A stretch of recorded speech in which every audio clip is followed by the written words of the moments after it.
外在的世界已经在催了哈，就是在催生了哈，这已经在行动了，刻不容缓了。你不动哈，连全世界都会把你推动的，一定会有事件把你往前走。你正在学习怎么样去接受这个新的篇章的到来，怎么样去接受这个新的身份的转换。这里的死亡牌卡又代表是什么？你已经准备走到一个更光明的未来了，让你有勇气去做更大的这个转变。你脚都往前了，你不要一直硬要回来，你要去看这件事情处理完之后有哪些好的东西。这个就是给你的第3个建议，向前走。OK， 你不向前走，这些问题就会滞留。你相信你自己可以找到一条出路吗？你相信你自己走在正确的轨道上吗？万万不要受到任何的委屈。没有任何人可以把你的幸福拿走，也没有任何人可以决定你的人生。Hello， 金牛座的朋友们，大家好，我是 Jane。今天这个影片呢，是要给金牛座的朋友们的正能量运势牌卡解读。那正能量运势牌卡解读呢，它是没有任何时间上面的限制，所以呢，如果你不是在直播看到这一则影片的话呢，我会建议你前后推敲3个月，或以你当下看到的那个季节为主，好吗？那接下来我们要来跟大家说明有关于整体的架构跟流程哦。首先呢，我们这一次正能量运势牌卡解读会分为上下半场。那上半场的部分呢，会来跟大家解说有关于每个月的能量场的现状以及细节，还有在每个月份你有哪些需要学习的实际人生课题哦。那紧接着我们就会进入到下半场的延伸牌卡解读。那下半场的延伸牌卡解读呢，我们会采用这个宇宙验证牌卡呢，来验证呢我们在上半场所说的这些内容细节还有症结点。那接着也会跟大家分享，在每个月份如果你遇到问题的话，有哪些实际能够解决的步骤以及方法，还有呢在每个月份你可能会遇到哪些内在跟外在的考验，以及在每个月份呢，你的守护天使有什么样的幸运小贴士，或有什么样的悄悄话想告诉你呢？也会在我们下半场来跟大家进行一个分享。那最后呢，我们会来进行天使跟宇宙传讯的部分，也就是透过传讯者我用口说表达的方式来听看看天使跟宇宙在这一季给你什么样的祝福，好吗 ？OK， 好，那我们话不多说，就准备进入到这一次的你的能量场运势哈。那我先跟大家说明一下哈，这3组能量牌卡，等一下我在解说的时候，我会讲第1个月跟第2个月跟第3个月，并不代表1年当中的第1个月到第3个月哈，或者是4月到6月，不是这样的哈。OK 哈，就是说你在看到的这个当下 ，OK 哈的第1个月、第2个月跟第3个月，好吗？因为太多人问了，所以我只好在开场的时候跟大家讲一下。那在影片下方资讯栏有详细的使用说明。那这一张牌卡呢，是以整个季度的算是一个总主体能量 ，OK 哈。然后呢，这2张呢，你没有看到的这2张是你的王牌跟底牌，好不好？意思就是说，在整个季度的过程当中，如果你遇到一些问题或需要有一些建议的话，你可以来参考你的王牌、底牌有什么样的话想告诉你。OK， 好，那我们话不多说，请稍等我一下，给我一点时间，让我去感受你能量场上面的呈现跟细节。OK， 好，请稍后哦。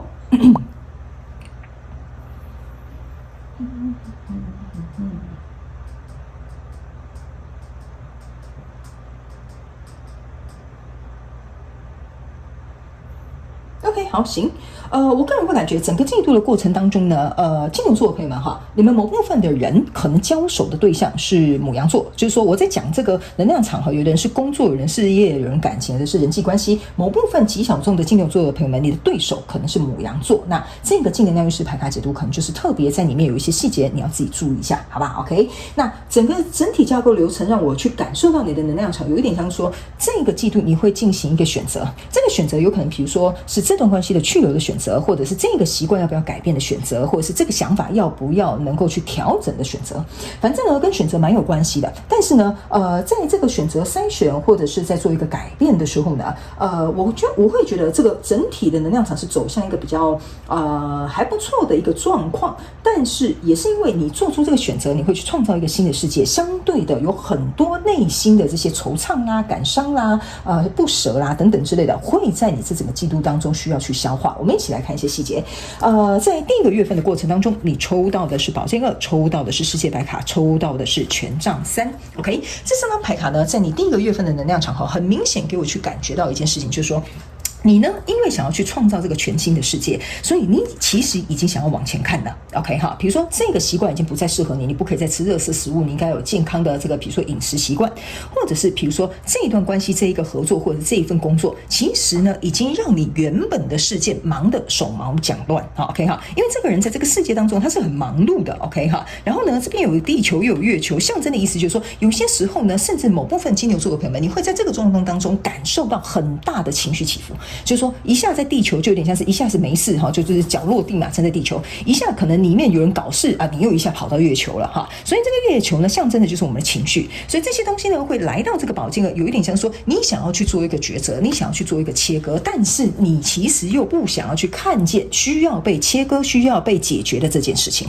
所以呢来到了这个权杖三呢，你自己心里想说啊，我到底要不要朝向一个新的方向？但是你不知道为什么隐隐约约自己心里有一种感觉，是时候到了，该改变了，该割舍了，该调整了，因为这一艘船啊，其实已经缓缓的朝向你要驶过来了。OK 哈，所以呢，我个人会感觉哈，这个有一点像是说，你的心啊，可能或许不想去看见，但你自己的行动跟外在的一些环境上面的变化，或者是外在的条件上面的一些改变，其实你已经感觉到这个是有一个压迫性，有一个时间紧缩的一个感觉。OK， 所以我个人会感觉呢，这个东西你是没有办法去掩饰，也没有办法去掩盖的，因为这一张牌卡给我有一种感受，就是你是眼睁睁看到改变的时间要来，但是即使你心里纵然不舍，或者是你心里有所顾虑等等之类的哈，这个东西我个人会感觉在第一个月份的时候，你已经去看到了啊，我可能不得不了。OK， 就比如说你去健康检查，好，医生跟你讲你这个身体状况已经很糟糕了，所以外在的环境已经给你施压了，给你看到很多红字了。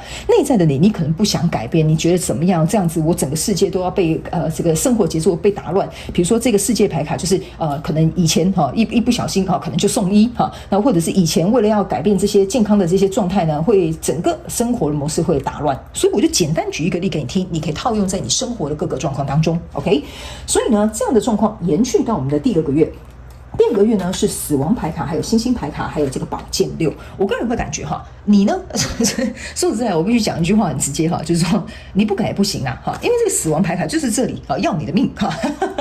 所以呢，有点像说这件事情啊，你是不得不推动的，而且重点是这个东西是你势必要去推动的。不过呢，这个死亡牌卡比较特别一点点它像是一个蛹一样，然后里面有一个蛇缠绕在你的身上，然后这边有一个骷髅头。这张牌卡呢，给我有一种感觉，就是你势必要让你的愿望跟欲望还有情感这些东西呢，它一定会来跟你进行一个拉扯。你要戒掉你最喜欢的麦当劳，你要离开你最爱的人，或者是你要放下所有过去的这些人情。OK 我就是举例给你听，你可以自己套用。所以当这个蛇啊这样子缠绕着你然后你要置之死地而后生，你想要有一个全新新生的开始的同时呢，这些东西它会不断的在这个过程蜕变的当中呢，一定会拉着你 OK， 所以你的脑袋的思绪或你情感的这个波折或拉扯一定会有OK 不过呢，为什么我会跟你讲这边你不动呢？其实外在的环境跟条件，甚至宇宙搞不好会派一些什么样的状况发生，让你不得不动。OK， 所以来到这里之后呢，你有点像是我不能讲说你不心甘情愿但是你移动之后，你会发现这边的我的情感的东西还没有处理好，还没有割舍好，所以这个东西在缠绕的同时呢，这边有一个宝剑六。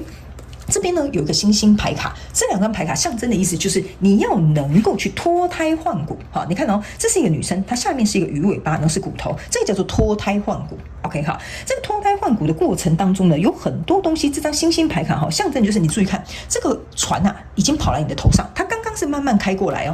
现在是已经来到你的头上了，所以你已经在这个转换、转变、脱胎换骨的一个过程当中。OK， 所以在这个过程当中呢，我当然会知道可能并不是很舒服，但是呢，你在这边抽到了一个宝剑六，这个宝剑六你注意看这个人这个算孔雀吗就是这个孔雀呢，它在往前走很华丽的蜕变的过程当中拖着一个尸体。OK， 所以我觉得你们某部分金牛座的朋友们如果假设这样子好了 ，OK，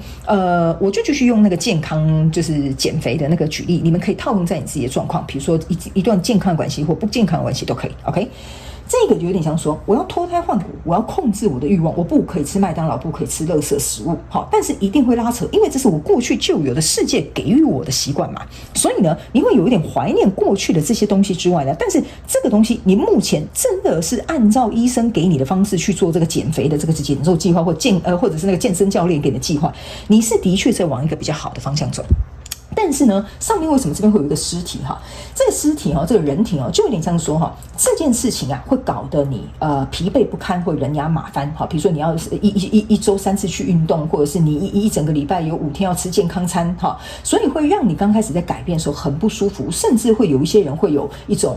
体力劳累上很累的这种感觉。OK， 但是你知道我该换一个脑袋了，你其实心知肚明啊。好，我觉得你就是有点内外在矛盾的这个冲突哈，在这个状况当中，在前面2个月是蛮明显的，所以来到第3个月的时候，你抽到是月亮牌卡，抽到是圣杯6，抽到是宝剑3。OK， 这个东西呢没有那么轻易呢，在这个季度呢能够所有的东西都被处理完毕，因为呢在这里呢有一个月亮牌卡，你不要忘了哈，你在这边呢有抽一个这个死亡牌卡，死亡牌卡呢走到这个月亮牌卡的时候，你可以注意看哈，这个人呢是拿着一个面具哈在看着他的。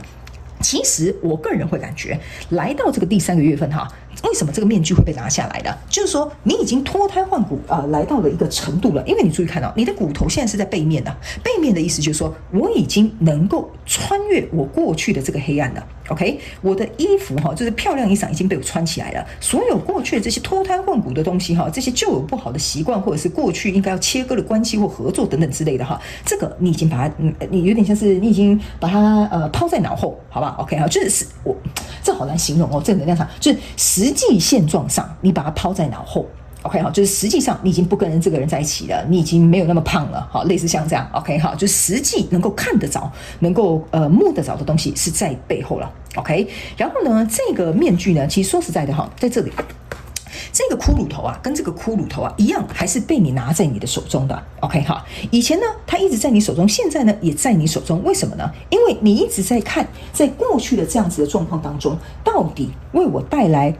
我觉得这张牌卡给我有一种感觉，就是你在这边稍微尝到一个甜头了，但是还是有一些东西要处理。但是在现实的这个状况条件跟环境转变之下，你在想，那过去这个状况到底有为我带来什么样的好处或什么样的坏处？我觉得你在思考这件事情。然后某部分极小众的金牛座的朋友们，你会觉得早知道我应该早一点这么做。好，因为你现在已经看到还不错的一个小小的一个成果，所以你会觉得过去早知道我不应该要这么做。但是呢，在这里呢，又有一个圣杯6，又有一个宝剑3，这个有点像说，但是当你这样想的时候，你又会心里有一个挣扎，就是说我会不会抹灭所有的过去？因为这个圣杯6象征的是你在回忆那些美好的过去，就是麦当劳好好吃，鸡块好好吃，我跟这个人在一起有好多美好的回忆。好 ，OK 哈。可是越是这样想，你又有一种心痛宝剑3的感觉。但是在这个宝剑3心痛的同时呢，你注意看到，你这边是没有人头的。就是说，你没有人头，象征就是你没有脑袋。没有脑袋呢，意思就是说，你就没有一个理智跟客观的状况去看待这件事情。OK， 所以呢，你明知道这边有一些条件出来了，你开始去思考这些东西到底是怎么样，你可能会再一次陷入到有关于情绪、伤心、难过的这个状态。哎呀，以前我怎么不好好爱惜我自己的身体啊？好，以前我为什么要让这些坏习惯让我导致于现在还要这么努力才会变成一个身材曲线很漂亮的一个人哦，类似像这样，我就随便举例，你们可以套用在你的生活当中。所以这些东西呢，会让你不管你是产生什么样的情绪，这个宝剑3给我一种感觉就是你会沉浸在那个情绪当中，你会感觉到为什么会这么难过？我明明现在已经看到有一些事情是好的但是我在回溯的时候，我还是会难过。就有点像说，在过去呢，你可能必须要跟一个情感切割，切割之后脱胎换骨之后，每一个过程当中，这些比如说我们就这样讲你在这边跟这个人分手，来这边就是失恋了，失恋在脱胎换骨来到这边的时候，你发现你变得更好了，拥有更好的生活，但是你回想的时候，你还是会心痛。OK， 好，就还是会心痛。你理智上会告诉你自己说，我有什么好痛的？我现在都单身了，我现在变得更好了，这个是所有人都看到我变得更好了，但你还是会沉浸在这样的情绪当中。这个就是我想要表达的。OK 哈，所以呢，这整个季度的过程当中呢，整体架构你是一个钱币二，钱币二象征的意思说来来去去，来来去去。OK 哈，所以来来去去的这个过程当中呢，在你自己整个季度的我觉得是占有非常重要的一个状况。我觉得你要身心灵或者是理性跟感性同时离开这边原本纠缠着你或者是困在这里的旧有的世界呢，我觉得可能要到下一季。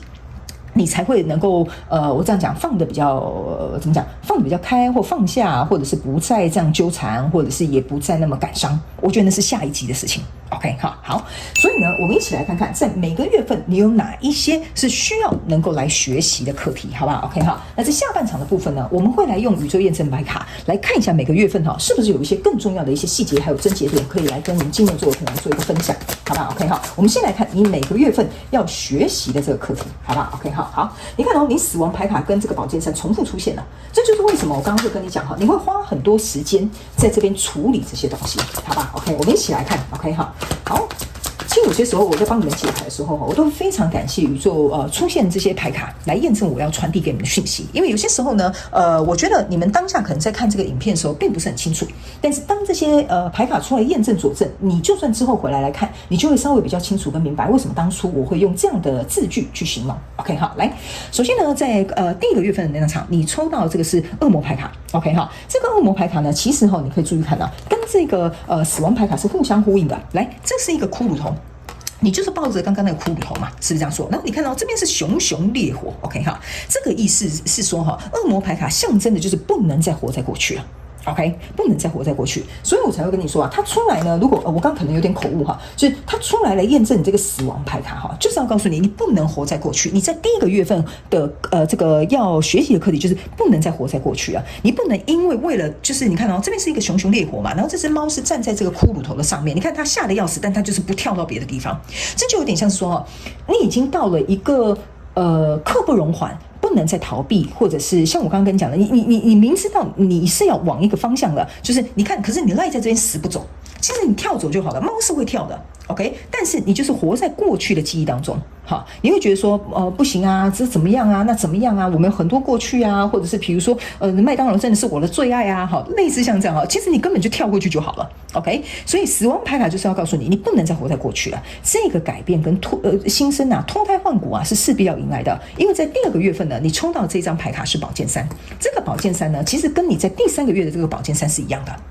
OK 哈，所以呢，我才会说啊，你们有一些人可能是在这边分手，这是失恋疗愈的这一个过程。所以这个宝剑三呢，其实是恶狠狠的扎在你的这个心口上。OK 哈，而且你注意看到，你这个脱胎换骨的过程当中，这边有一个心脏，这个象征的意思说，这个脱胎换骨并不容易。好，并不容易，就是说，它会让你，我不能说你很受折磨，但是我一定会告诉你，你心里的滋味可能不好受，或者是这种感觉很不好 ，OK， 或者是真的很不舒服、很痛苦，都会有，会在第2个月是来到一个比较严重的这个状态。那第2个月份的这个宝剑三要告诉你，你要学习的课题就是说呢，这些心痛、这些难过，它终究会过，但是你要扛过去。好吧，你要扛过去。那怎么样扛过去？我们在下半场再讲一些，比如看一下其他牌卡有没有比较详细的这些讯息。但是这个就是说，即使会心痛，你也要怎么做？就是你要坚持，你已经走来这里，你已经从这边走到这里了 ，OK？ 你已经痛2次了 ，OK？ 所以你不要走回头路 ，OK？ 好，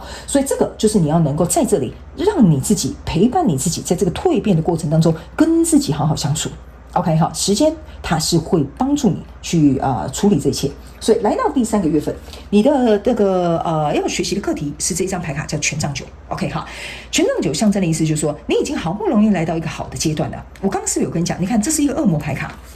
这个恶魔牌卡就在你过去的第1个月份的能量场。OK 好，这是第3个月份的能量场，所以我刚刚为什么说你一定要背对这个东西 ？OK， 你会去回想，我刚刚有说你会回想过去，你会感到不高兴，你会感觉到很伤心，你会感觉到这些怎么样，每个人状况不一样，你们自己去填空。所以你必须要背对这个恶魔，你不要认为你自己受困在其中，你跳下来就好了。OK， 你不要跟之前一样，你之前是站在骷髅头上，你现在是有一个很稳固的基石。就像我刚刚跟你讲的，你已经蜕变成功了，稍微看到一些状态了，你整个人是还不错的。OK， 所以你不要觉得说我又受困了，我应该跳不下来。不是的，你下面这边很简单，你就跳下来，走到这个路上，这样就好了。可是你还是被过去的这些东西纠缠着，所以我才会跟你说，你第3个月份呢，一定要能够守好，告诉你自己，这已经是过去了。这个东西不再影响我了啊！我现在是一个新的版本的我了，或者是我现在恢复了单身，我现在自己独资出来创业了，我换了一份新的工作了。所以你不要带着过去的这些伤痕、疑问、习惯什么等等，来到一个什么新的公司上班，觉得每个同事都要欺负你哈！不要再用这种模式了，你要敞开心胸，用不同的角度去看待你现在在第3个月份的这个状态。OK， 好，接下来呢，整个进度的过程当中，你的这个牌卡呢是这个圣杯侍者。OK， 好，来，圣杯侍者要告诉你，在整个季度要去学习的课题，就是你注意看哦，这是一个书卷哈，有点像是一个就是卷起来的书卷，这是一个圣杯 ，OK， 这张牌卡是一个圣杯骑士，这张牌卡其实要告诉这个金牛座的朋友们哈，你一定要能够坚守你自己的承诺，选择你所爱。OK 好，比如说假设好了，我们这样子讲好了，你在这一段关系当中，你明知道这个关系已经没有办法 work out，就是他没有办法能够再给你什么，或者是你已经在里面伤心难过，你甚至在这一张牌卡里面就觉得说这个情感给你反反复复上上下下，你知道你要离开可能会很伤心，你可能要提分手来到这里很痛苦，但是来到这边你开始恢复单身了，你现在已经蜕变成功了，变得更好了，有人追求你了 OK 好，那你千万不要再回到这里来 OK， 所以这整个季度你在学习的就是，既然你已经答应你自己我值得更好的对待，既然你已经觉得说我要选真正我所爱，那你这个坚持到底的这个精神你就要有，好吧？因为这是你拿在左右手的，就是有点像说你在宣告这件事情，我这么痛苦是为了什么？不就为了这个吗？是这样说 OK 哈，我就算在挣扎我也要能够忍耐住，或者是我要能够按耐住，我要能够控制得了我自己，这个就是你这整个季度在学习的实际课题，好吧 OK 哈，好，那接下来我们来看一下你的王牌底牌有什么样的讯息要告诉你，在这整个季度的过程当中，如果你遇到任何问题需要有一些建议，我们来看一下，好吧好，来这张牌卡呢分别是女祭司还有这个圣杯十，这两张牌卡是非常好的牌卡的金牛座 OK 哈，来，你注意看哦，这个女祭司啊，她不是女祭司，这个女王牌卡，你看哦，她在这边是很优雅的，穿着这个很漂亮的衣服，还戴着皇冠的。那这个圣杯十呢，是在这里哦。你看这个人哈，他总共有10个圣杯哈，然后呢，他好像有点手忙脚乱。OK 哈，这两张牌卡其实呢，这一张牌卡是要告诉你，在这个过程当中，你要能够保持优雅。OK 哈，他们说为什么要保持优雅 ？OK 不是说你在这边伤心难过不能哭哈，那这样哭很丑，不是的。他们说你要知道。你是可以很优雅的去面对这些事情 OK 哈，你如果遇到这些困难的话，你不要忘了你是一个女皇，女皇呢是被别人供奉在这个神坛之上的，意思就是说一般的平老百姓看到这个女皇是要下跪的，是不是这样说？你要知道你自己的价值在哪里，你要知道你自己想要到的位置在哪里，你可以很优雅的慢慢的去做一个转换 OK 哈，你要能够知道你这张牌卡就是叫皇后啊，所以你的价值在哪里，你想要得到的东西在哪里，你觉得你值得什么样的东西，都是皇后象征的就是一个丰盛OK， 所以你要优雅的去迎接这个丰盛，你不要认为自己心里很匮乏，我会不会离开这个就没有下一个村了？好 OK， 所以这个就是在整个季度的过程当中，你要保持女皇优雅的这个姿态，相信你值得这些丰盛，相信你自己的价值在哪里，你值得得到什么样的东西，因为只有当你这样子相信的时候，你才会得到这样的东西，这就是这张牌卡要告诉你的建议 OK 哈。那另外呢，这个圣杯十是要告诉你一件事情哈。某部分的金牛座的朋友们，你们可能你注意看到为什么他手忙脚乱没有把这些圣杯接起来？这个意思就是说，圣杯十正常来讲应该是所有的人抽到这张牌卡应该要很快乐的 ，OK？ 但是这个圣杯十手忙脚乱的意思就是说，这个水啊，就象征的是我们的情绪跟感性会起伏的，所以在这整个季度的过程当中，你要记得自己的情绪控管，自己的情绪起伏一定要能够先好好照顾这个内在的这个状况 ，OK？ 好，如果你就是一下哭一下伤心，一下生气，一下难过，没关系，你就好好的让它释放。你要能够扶好、接好你自己的情绪，不要去渴望别人会来接你的情绪。OK 哈，一个人他如果要从这个情绪当中好起来，一定是要他自己有意愿，任何人都没有办法帮助他，别人只能在旁边协助、安慰他、告诉他、跟他说明或给他建议，但是终究是你自己要去取得一个平衡。所以整个季度的过程当中，你如果情绪起伏这边可能翻倒这一杯又用倒那一杯你一定要把自己接好，这个就是整个季度的过程当中，你一定要在情绪处理这一块的要多多加强，好吗？金牛座的朋友们 OK 好，那这就是我们上半场的这个能量运势牌卡解读。接下来我们要进入到下半场 OK， 那下半场的延伸牌卡解读，我们会用这个宇宙验证牌卡来跟大家说明每个月份的一些细节，还有一些症结点，还有遇到状况的时候你有什么样的步骤跟解决方法 OK， 然后在每个月份你有哪些内在跟外在的一些考验，以及守护天使要给你每个月份的幸运小贴士，或者是有什么话要告诉你，我们也都会在下半场的延伸牌卡解读来为大家进行揭露。那最后我们就会用天使跟宇宙传讯的部分，身为传讯者我会用口说的方式来告诉你天使跟宇宙有什么样的讯息，希望透过我来传递给你这些祝福 OK 哈。所以如果你愿意来加入我们下半场的延伸牌卡解读，欢迎你来到我们影片下方的资讯栏，有我们延伸牌卡解读的连结，你可以直接点进去。然后呢也非常感谢金牛座的朋友们，希望这些讯息在上半场的时候可以提供给你做一些参考以及超前部署跟准备，也非常感谢金牛座的朋友们来收看，然后呢也希望你会喜欢。那我们就到下半场的延伸牌卡解读见咯，拜拜。